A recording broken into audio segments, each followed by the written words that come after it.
filled with excitement, fun, and is beyond limits. But the question is, are you ready to jump? If it is a yes, then you have jumped into the world of ultimate entertainment. Welcome to YOLO 247, a place of fun, indulgence, and endless surprises.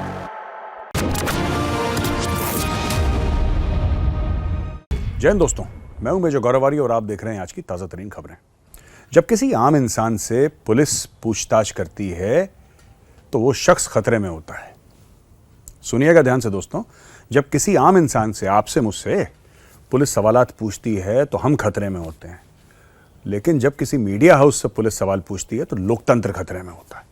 यह फर्क है एक आम इंसान और media house में।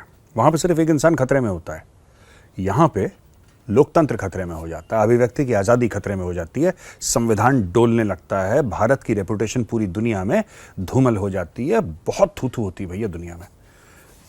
Media वालों से सवाल पूछना, देखिए मीडिया वालों का जन्मसिद्ध अधिकार है दूसरों से सवाल पूछना। कोई उनसे सवाल पूछ ले साहब तो लोकतंत्र खतरे में, संविधान खतरे में, पार्लियामेंट खतरे पे, सुप्रीम कोर्ट खतरे में, दुनिया खतरे में।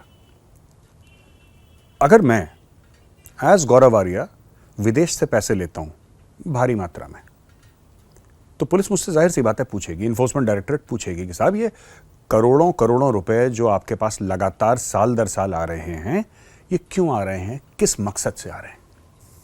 और ये सवाल गलत नहीं होगा, क्योंकि काम है पुलिस का, इन्फोर्समेंट डायरेक्टरेट का ये पूछना। पर अगर वही चीज़ आप न्यूज़ क्लिक से पूछेंगे तो एक पूरा इकोसिस्टम दोस्तों एक्टिव हो जाता है। There is an entire ecosystem, और उस इकोसिस्टम में आपकी तीस्ता जी हैं, आपकी अरुंधति रॉय जी हैं, आपके ये गौतम नवलखा जैसे लोग हैं, ये सब लोग एक्टिव हो जाते हैं।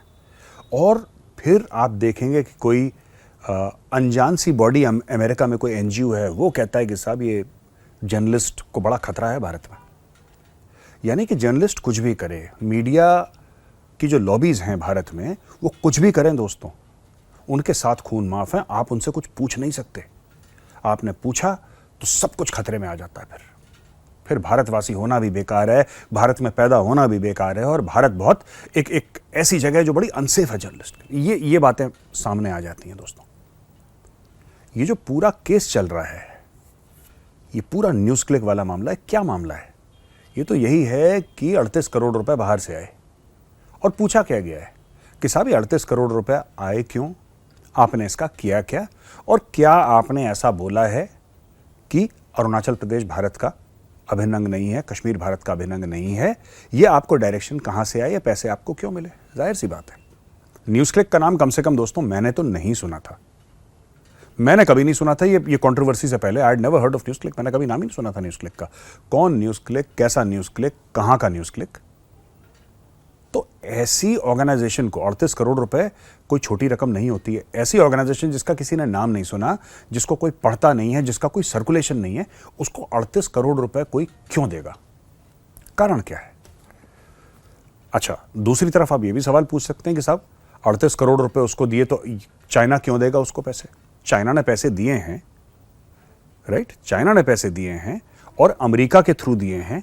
ये बात, यानी कि अमेरिका में चाइना के कुछ लोग बैठे हैं, नेविल रॉय सिंघम जैसे लोग, जिनके थ्रू ये पैसा आया है, तो किस चीज़ को प्रभावित करने के लिए दिए हैं? इससे फ़ायदा क्या है?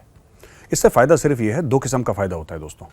एक तो एक इकोसिस्टम में एक नैरेटिव फैलता है, पहली बात तो ये है। तो यानी कि सिर्फ न्यूज़ क्लिक नहीं, न्यूज़ क्लिक जैसी कई 100 ऐसे छोटे छोटे अखबार पूरी दुनिया में होंगे, भारत में ही 8, 10, 15 होंगे।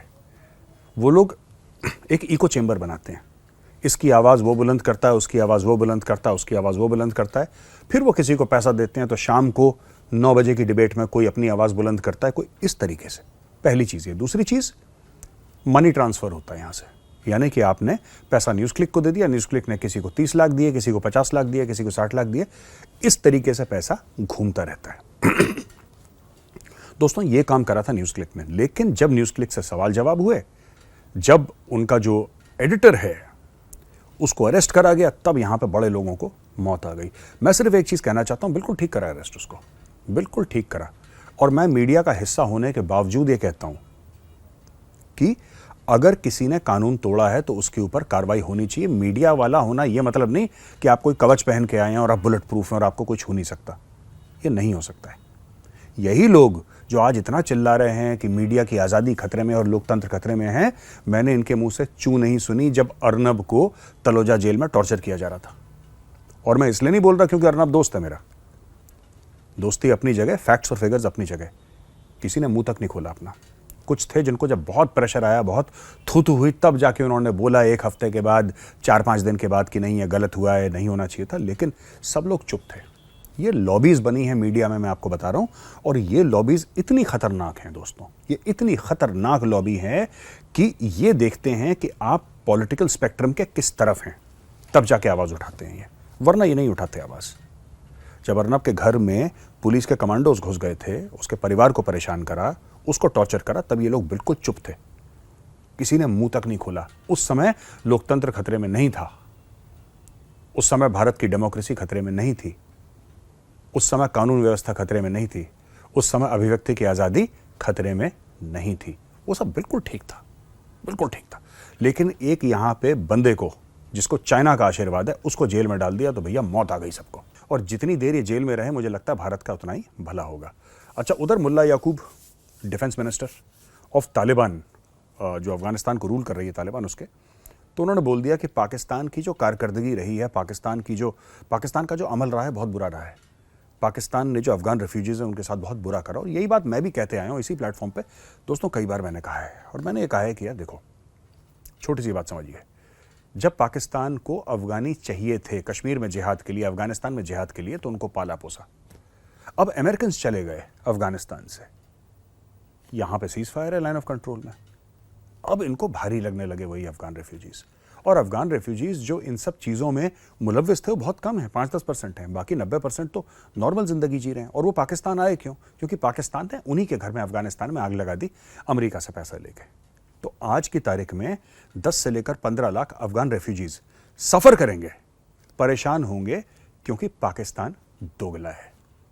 पाकिस्तान ने पैसे ले लिए, पाकिस्तान ने सब कुछ कर लिया, लेकिन जब निभाने वाली बात आई, अब पाकिस्तान कह रहा है कि तुम वापस जाओ अपने देश, उस देश को जिसको पाकिस्तान ने तेल छिड़क के माचिस लगा दी। दोस्तों, तो आज का वीडियो कैसा लगा?